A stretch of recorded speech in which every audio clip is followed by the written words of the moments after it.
Hello and welcome Internet to another episode of Just the Tip. We've got two things to put across you today. First things first, I got a couple of messages on our previous video whenever I showed how to learn level 4 Suicide, and people noticed that all three characters learned level 4 Suicide whenever it was cast upon them. The reason why is because I had a third set of enemy skill. This is where you find it. Going into this location, which is not that far after that point, you easily find one just hidden in behind the pillars. It's out of sight and you might miss it, so just make sure to look out for it. What we're actually here to teach you today is the Suicide Morph trick. Using the level 4 Suicide that I taught you to find in the last video, you can use it to actually do critical damage on enemies, and then specifically right afterwards, use the Morph ability and kill the enemy, immediately converting them into an item.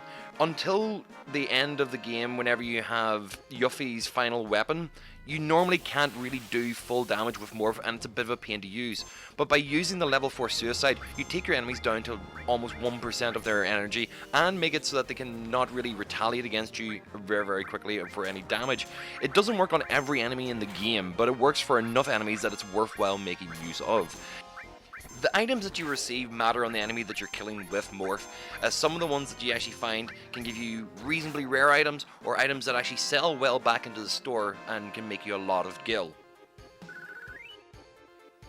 The Suicide Morph trick is really useful for min-maxing your character in locations in a very specific way.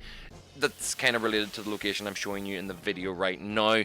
It's not something that you can do this early in the game if you're playing along with the storyline as I've actually been doing in these videos, but it does mean in future you'll understand why whenever I explain it in another Just the Tip. All that remains to say, ladies and gentlemen, thank you very much for coming back to another episode of Just the Tip. I hope you've actually been enjoying all the little tips and tricks we've been giving you to Final Fantasy VII. There will be more on the way. Just want to say thank you again. Remember, like, comment, and subscribe. If you enjoy any of this material, share with your friends. And I hope to see you all in the next video. Bye-bye!